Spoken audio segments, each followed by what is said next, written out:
Okay. Back at this bitch. No. Nah. We gonna start this way. I don't really got an intro for this. So, I'm gonna just kind of wing it. I came across this. I've seen a few videos from him, Anime Scale, here and there. Not too much. From what I've seen, he don't do too terribly. Most of the time, his shit is pretty good.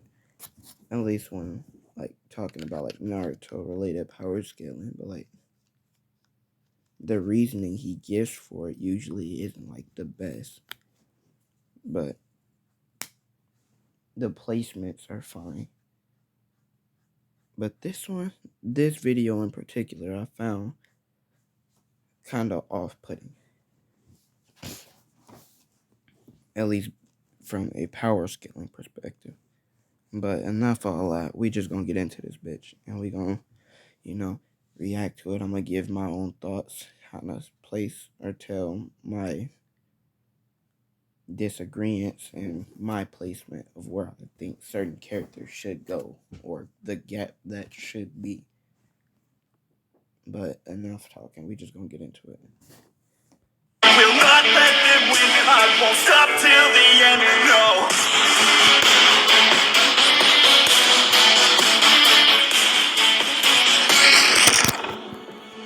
Let's start off with 1010. She is a master of weapons. Over the course of the series, she showed amazing proficiency in using all kinds of blades, from the kunai to the Manriki Gasari. During the 4th Great Shinobi War, she was shown to use the high-tier weapon Bashosen effectively, even though she had never seen it before and had no knowledge of it. 1010 summons her weapons from a scroll. She's also good in the sealing arts, as she has been shown to seal water in her scroll, which she can also summon when fighting. In the Boruto anime, she also summon puppets from her scrolls, which she can use to manipulate her weapons to high proficiency. Ino of the Yamanaka clan is not exactly who you will refer to as a strong konoichi, but she does have a pretty useful technique. She is decent in a team, as she is part of her generation's Ino Shikucho trio. You might not know, but she is skilled in earth and water release, and during the Chunin exam, her taijutsu was strong enough to keep up with Sakura. She is very skilled in her clan's mind-body switch technique, as well as the mind-body disturbance technique. During the 4th Shinobi... I don't know if I would put Ino above 1010. I don't know if I would put any version of Ino above 1010. But I'm willing to let that one slide though. But I personally wouldn't put Ino above 1010. She used the mind-body transmission technique to connect to the entire allied force, and in episode 145 she used the mind disturbance technique to force her opponents to attack each other. Ino is an excellent sensory ninja, and she is currently the head of Konoha's barrier team. Shizune is an apprentice of Tsunade, so clearly she is a medical ninja. Her taijutsu might not be exceptional, but as a jonin she was skilled enough to... Yeah, no. I wouldn't put Shizune above 1010 either, or Ino for that matter. Of Kabuto in a brawl. Her knowledge of sealing jutsus is at a high level, as she led the sealing of the three-tailed beast. The medical ninja is a master of poison techniques. Against Kabuto, she was capable of emitting dangerous poison from her mouth and even poison her kunai to inflict fatal wounds. Sume is Kiba's mother, in case you have forgotten. As a leading member of the Inazuka clan, Sume is highly proficient in the clan's techniques.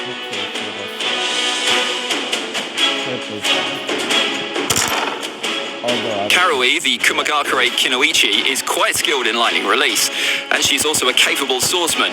She combined both skills to devastating effects when she massacred a horde of White Zetsu army in the 4th Shinobi War. Yugao is an Anbu member. After training with Hayate, her skills with the sword exponentially improved, and she has now mastered a number of sword techniques, such as the Hazy Moon Knight and the Dance of the Crescent Moon. She used these techniques when she faced the reincarnated Hayate in battle. Yugao has amazing skills as a sensory ninja, as was stated when she was assigned to the role of tracking down the thief who stole the Kia scroll from her division. Lastly, she is adept at sealing techniques, as she can seal corpses into her scrolls, and she has also shown a little knowledge of medical ninjutsu. Samui's only fighting scene in the series is when she joins Atsui and Darui in the battle against Kinkaku and Ginkaku. She fights using a weapon, her Tanto. She has been shown to be highly knowledgeable about her opponents, as she easily analysed the Gold and Silver Brothers, as well as the 4 mystical weapons they wielded in the battle. She is very good with her Tanto, as was shown during this fight. No, Samui is way too high. Well, I'm not gonna say way too high as the list, as only like what, about eight deep. But she definitely should be below Kiba's mom.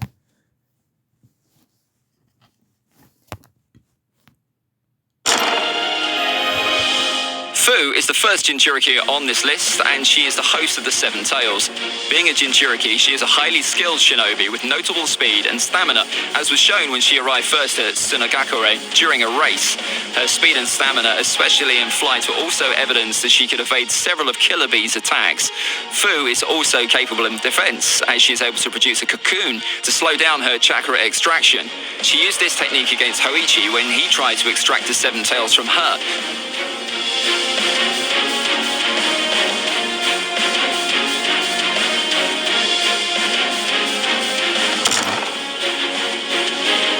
Forgive her for trying to put Itachi under a genjutsu. Yeah, I'm willing to forgive. You know what?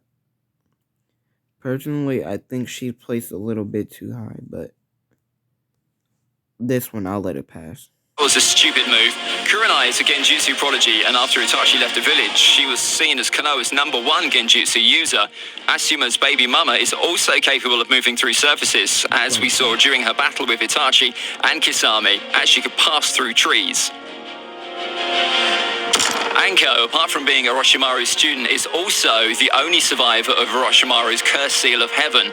After the legendary snake-like shinobi used her as a test subject, Anko is highly skilled in snake techniques, such as the twin snakes mutual death technique that she used to attack Orochimaru during the Chunin exam. Anko is also proven to be highly skilled in sensory and tracking, as she was assigned to lead the team tracking Kabuto. Anko is well versed in fire techniques, and she was also shown to use genjutsu in the Boruto anime when she caught several of the graduating kids in her genjutsu, and also toyed with the new generation in Oshikacho, dodging several of their attacks. Karin is an Uzumaki, and so her powerful life force and massive chakra reserves are not surprising to anyone. Okay. This is where I'm gonna have to stop him. Again. It depends on which version of Karin we talking about. If we talking about every other version, then no. She is way too fucking high. And it to be bumped down below 10. If I'm being completely honest. But if we're talking about like the enraged version, the one from the war when she unlocked her chakra chains and shit, or not, yeah, the Uzumaki chains and shit, then sure. Although if we're talking about that version in specific, because that's not something she can just do, then she should be higher. Regardless, her placement on this list is just not okay. Konoichi has previously worked under Orochimaru before joining Sasuke's team Taka. Karin is an amazing sensory ninja, utilizing her unique ability called the Mind's Eye of the Kagura. And I should probably give more context behind why I'm saying that. So, like, base Karin has no feats and typically has to hide from opponents. Like, she was no match for any of the samurai at all. She doesn't fight any Jonin at all. On top of that, she really has no feats. And she hides from random ninja. The same ninja that typically just get kind of no diff and one tapped. But of course, that's not really much of an anti-feat because the niggas that be doing that to them normally be Sasuke, but like clearly these are nobody ninjas. She's one of them if she's scared of them. And Anko was not somebody that would just get casually one tap by like beginning of Shippuden Sasuke. Don't get me wrong, she would get fucked up pretty bad, but not in the same manner that those other random ninja do. Especially not if Sasuke attacks her with that same energy and mentality.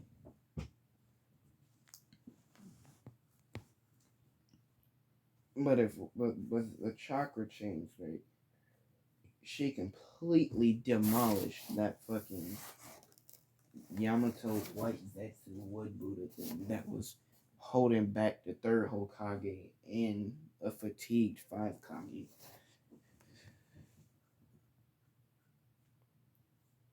So yeah, that allows her to sense chakra of any kind.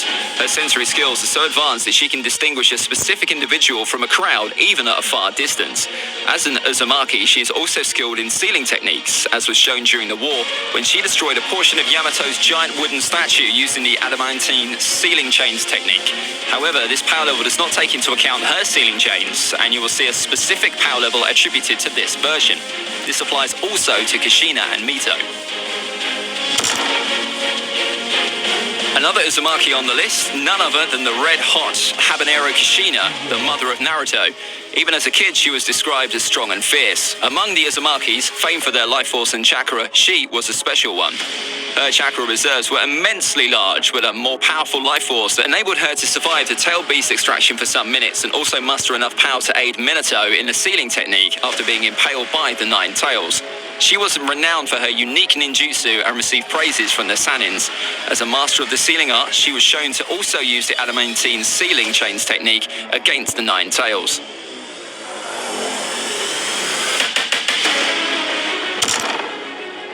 Mito, the wife of the legendary Hashirama Senju, completes the Uzumaki trio on this list. She was a Jinchuriki like Kushina and was also said to be special among the Uzumakis, possessing a strong life force that ensures she lived through the 10 years of the first three Hokage. Mito, just like Kushina, possessed a unique chakra that made her capable of suppressing the Nine Tails, and this was evidenced when she sealed the entire Nine Tails into herself. Not much is shown about her, but Kushina stated she was highly skilled in sealing jutsu, and she was a powerful konoichi. She has a rhombus shape on her head, resembling that of Tsunade's strength of 100 seals. So, who knows, she might have had a similar technique.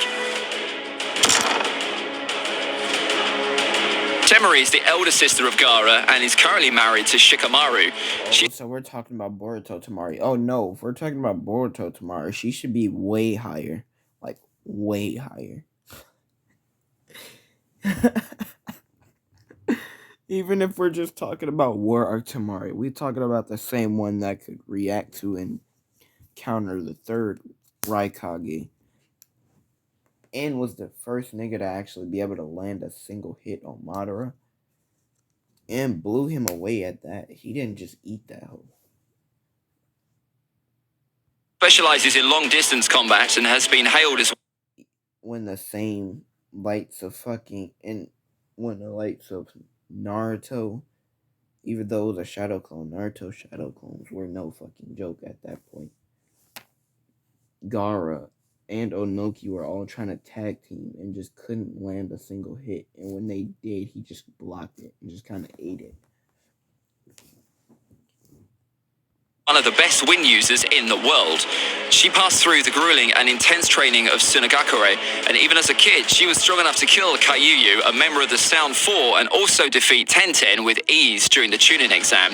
Temari is very versatile with her wind techniques, I'm not sure why he keeps bringing up, like, feats from part 1 as if they're at all relevant to, like, higher feats later on. Different jutsu, such as the wind cutter technique. It's like when I'm trying to scale adult Naruto to fucking Kaguya, but then I bring up, like, that time he headbutt Gaara. Like, yeah, that's a feat, I guess, but bringing up such a low end feat is not really relevant because it doesn't stack him up to this character or the placement you have. Like, you have, and let's just take his own like list for example as it is. He has adult Tenten at the bottom of the list, but uses Tamari beating Kid Tenten, which should be a lot weaker than adult Tenten, as evidence or reasoning for why he has Tamari placed this far up. Like, that's not really saying much of anything. And it doesn't really help your case at all either. So it's just weird that he brings it up. And the cast net technique, which she used to inflict damage on the highly durable third Rikage. Temari can also engage in close-range combat, and she fuses her fan with her taijutsu skills. She has been shown to summon a one-eyed weasel, which complements the strength of her wind attacks. Amayure was one of the members of the Seven Ninja Swordsmen. Being a member of the Swordsmen, she was one of the strongest Kirigakure nin of her time. She has a natural affinity for lightning release, which she can imbue her sword in. With these, it was claimed that her swords were the sharpest, being able to cut through anything. She can also use her lightning release in a number of ways, such as shooting it as balls or surrounding her opponents in the lightning. As a testament to her might, Guy once stated that not even 100 Chunin can beat her. Hanabi is the current heiress of the Yuga clan, and in line with her clan's way, she is very efficient in taijutsu, while also wielding the Byakugan dojutsu to good effect. Personally, I do believe that the Hyuga are very underrated. In a lot of ways. Like, they don't get as much credit as they deserve, and people genuinely think they weaker than they really are, which they're not. But Hinabi has no feats whatsoever, no feats or statements whatsoever to place her this high. Like, none at all. As a kid, even without intense training, she was able to keep up with and also surpass her elder sister Hinata in combat. She has an extensive mastery of the gentle fist technique and is able to perform advanced Hyuga techniques such as the 8 trigram palms revolving heaven.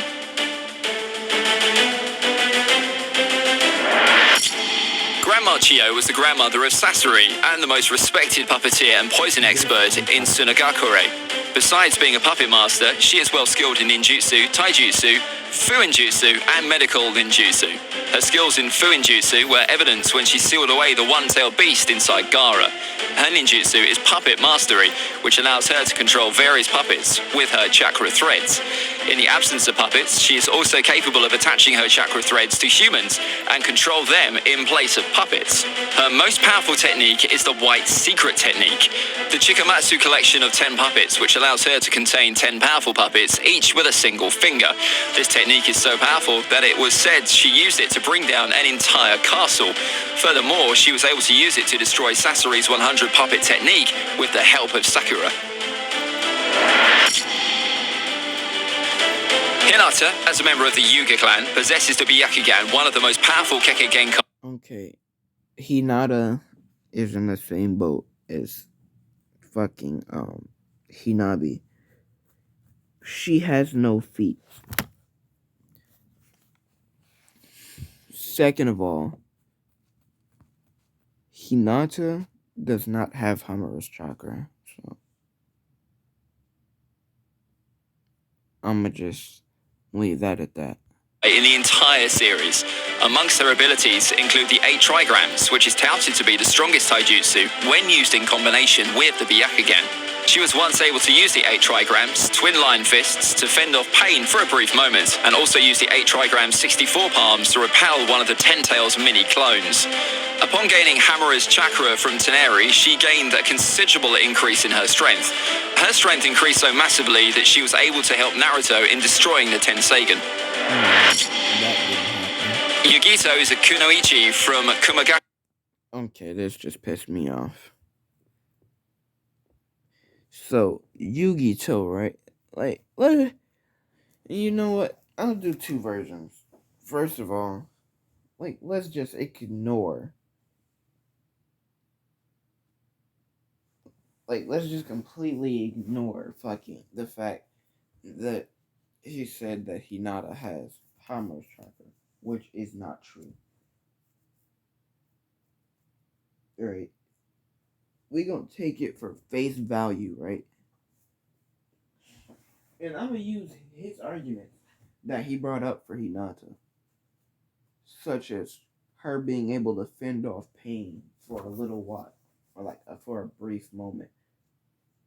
Like it was enough. Like she was able to kind of keep him on his toes a bit.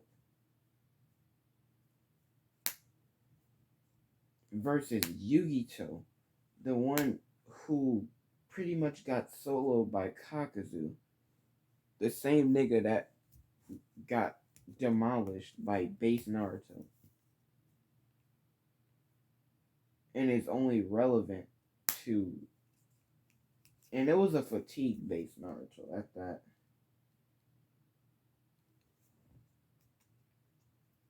And even then, Kakazu was really only relevant to Kakashi when Kakashi was holding back.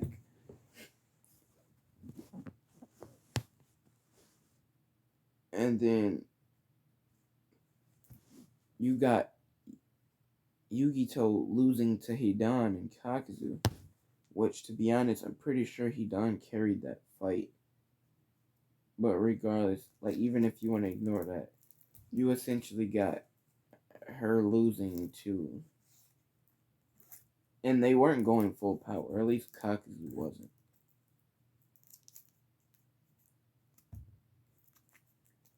Versus Chio, who can dodge KCM Naruto's Rasen Shurikens and keep up with Sasori, the nigga who defeated fucking the third Kazekage, who is stated to be the strongest Kazekage, which would put him above Gaara. And Gaara's the same nigga who was capable of reacting to and intercepting the Raikage and 5 Kage Summit Sasuke's attacks repeatedly.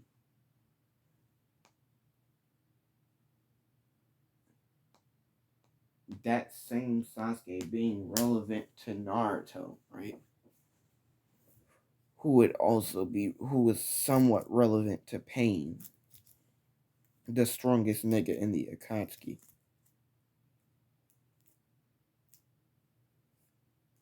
I know that I'm like really stretching it because Sasori, he's strong enough, but he's not that fucking strong. But fact lies that Sasori is like up there. Like personally, I think like in terms of like just AP, like not taking abilities into account, Sasori is definitely up there power scaling wise, and he does have the hacks of taking those characters out, such as his various poisons and whatnot. Pain would be harder for him to deal with since Pain can like repel any of the shit that he tries to shoot. Even the gases, he could just repel them.